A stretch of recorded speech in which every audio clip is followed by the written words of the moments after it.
Avec Nicolas Barré, le directeur de la rédaction du journal Les Échos. Bonjour Nicolas. Bonjour Nicolas. C'est le début de l'acte 2 du quinquennat. Il commence fort avec une réforme importante de l'assurance chômage. Oui, une réforme sur laquelle les partenaires sociaux n'ont pas réussi à se mettre d'accord. Ils en avaient été saisis fin 2017, mais ils ont été incapables de trouver un terrain d'entente alors qu'ils sont censés gérer ensemble le système. C'est le fameux paritarisme qui remonte au général de Gaulle.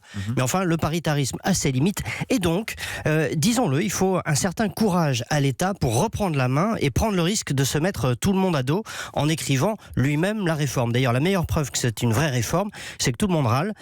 C'est le signe infaillible que l'on change les choses et que l'on sort du statu quo, et ça, c'est plutôt tant mieux. En tout cas, les syndicats dénoncent un durcissement des conditions d'accès au chômage. Oui, et le patronat s'élève contre un système de bonus-malus qui va être mis en place pour éviter le recours au CDD. D'ailleurs, c'est vrai qu'il n'est pas du tout sûr que ça marche. Donc oui, tout le monde râle, mais il ne faut pas oublier pourquoi le système doit être réformé. L'assurance chômage, telle qu'elle existe aujourd'hui, c'est une machine à produire de la dette, une dette qui frise les 36 milliards d'euros, c'est-à-dire pratiquement une année entière de prestations. C'est absolument intenable.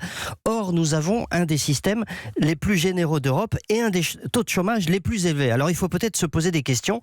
Est-ce que notre système est vraiment efficace? Est-ce qu'il favorise vraiment le retour à l'emploi? En même temps, on touche à des questions taboues, là, Nicolas. Oui, mais elles sont légitimes. C'est pas parce qu'elles dérangent qu'il ne faut pas les poser. Imposer, par exemple, comme règle d'avoir travaillé 6 mois au lieu de 4 mois au cours des 24 derniers mois pour avoir droit au chômage, ça n'est pas illégitime, ça n'est pas indécent. D'ailleurs, les conditions sont beaucoup plus dures ailleurs en Europe.